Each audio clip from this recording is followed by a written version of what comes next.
here's my take. If you were surprised by Saudi Arabia's de facto takeover of professional golf, get ready for many more such announcements in the months and years to come. The rise of the Gulf, and particularly Saudi Arabia, is already reshaping the Middle East, but it will also have powerful consequences across the world. A quick quiz. What was the world's fastest growing large economy last year? If you guessed India or China or any of the Asian tigers, you're wrong. The answer is, of course, Saudi Arabia, which clocked in at 8.7%. Kuwait and the United Arab Emirates registered heady growth as well. What explains the boom? Well, despite what many hoped for, the world continues to be heavily dependent on fossil fuels.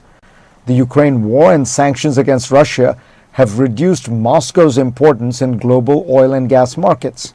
In addition, two of the world's other major oil-producing countries, Iran and Venezuela, are also under sanctions and have old and decaying oil infrastructure.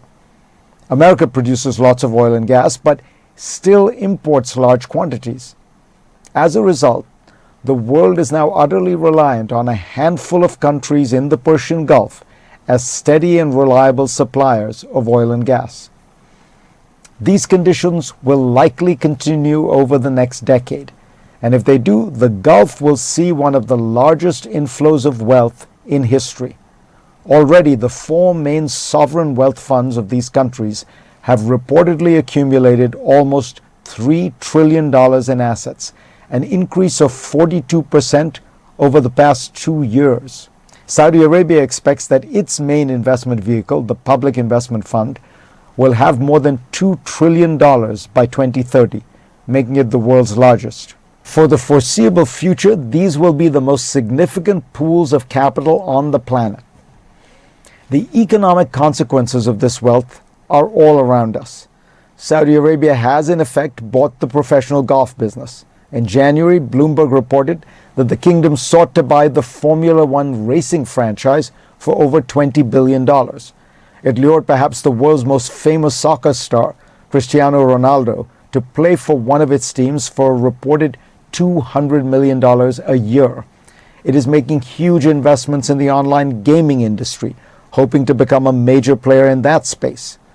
Look around at prestigious sports teams, luxury hotels in Europe, and storied brands, and you might see behind them Gulf Arab owners. As one Gulf minister said to me, "We've built lots of infrastructure in our countries. What's coming in now is cash to invest." This surge of wealth has reshaped the Middle East. The once dominant, large, and historically significant players in the region, Egypt, Iraq, Syria, are for various reasons of poverty, division, and dysfunction unable to play leading roles. The Gulf is where the action is. Saudi Arabia in particular has made a huge strategic shift in its foreign policy. In his early years in power, the kingdom's de facto ruler, Crown Prince Mohammed bin Salman, used his country's wealth in a crude and overbearing way. He tried in various ways to pressure or topple the regimes in Qatar, Lebanon, and Jordan, while waging a hot war in Yemen and a cold war with Iran, none of which bore any fruit. The 2018 murder of Jamal Khashoggi also occurred in this period. In the last few years, by contrast, he appears to have matured, mending ties with Qatar and Jordan, re-establishing diplomatic relations with Iran, and actively seeking a peace deal in Yemen. The Gulf states are all deepening their relations with China, which is now the region's largest customer. In 2001, Saudi Arabia's trade with the Middle Kingdom was just over $4 billion, about 1/10 of its trade with the West.